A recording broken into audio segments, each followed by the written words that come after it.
22 फरवरी को 22 घंटे के बाद जब 23 फरवरी को तकरीबन 10 बजे के करीब सदन की शुरुआत हुई, तब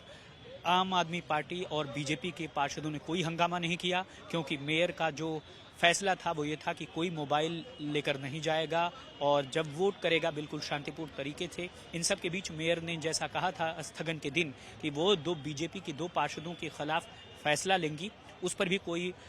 एक्शन नहीं हुआ और उसके बाद से जो है ठीक तौर पर जो वोटिंग की प्रक्रिया वो लगातार आगे बढ़ते रही। जब 250 पार्षदों का वोट हो गया तब जाकर के अब ये बारी आई कि रिजल्ट अनाउंस किया जाए, लेकिन रिजल्ट अनाउंस होता इससे पहले कि एक चीज़ तो बिल्कुल तय हो गई कि एक वोट इनवैलिड हो गया और इस इनवैलिड वोट की घोषणा मेयर ने पहले ही कर दी। अब ये सब कुछ हो रहा था, उसके बाद से जो बीजेपी के जो तमाम पार्षद हैं वो नीचे से भाग करके मीडिया गैलरी के पास आए और उन्होंने ये दावा किया कि दरअसल जो वोट इनवैलिड कहा जा रहा है, दरअसल वो इनवैलिड है ही नहीं, वो तो वैलिड है। और साफ तौर पर यह कहा जा रहा है बीजेपी के पार्षदों की तरफ से, लेकिन मेयर का कहना है कि जो इनवैलिड था उसे हम वैलिड कैसे कह दें। अब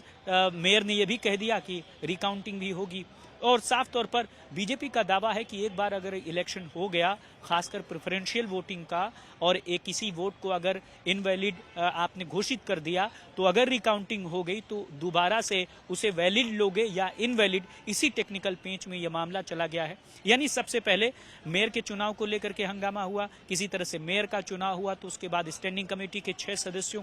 के चुनाव को लेकर हंगामा हुआ और जब चुनाव हो गया तो फिर हंगामा हो गया रिजल्ट को लेकर के। और यही वजह है कि लगातार एमसीडी में एक के बाद एक अप्रत्याशित घटनाएं हो रही हैं, लेकिन ये चुनाव दरअसल साफ तौर पर बता रहा है कि किस तरह से आने वाला वक्त एमसीडी का बहुत हंगामेदार होने वाला है। और आम आदमी पार्टी जहां पर 134 सीटें जीत कर आई है चुनाव के बाद, वहीं एमसीडी चुनाव के बाद बीजेपी 105 सीटें जीत कर आई। और साफ तौर पर अब देखना ये होगा कि आने वाले दिनों में सदन कब और कैसे चलता है, लेकिन इतना तो जरूर है हंगामा भरा सदन होगा।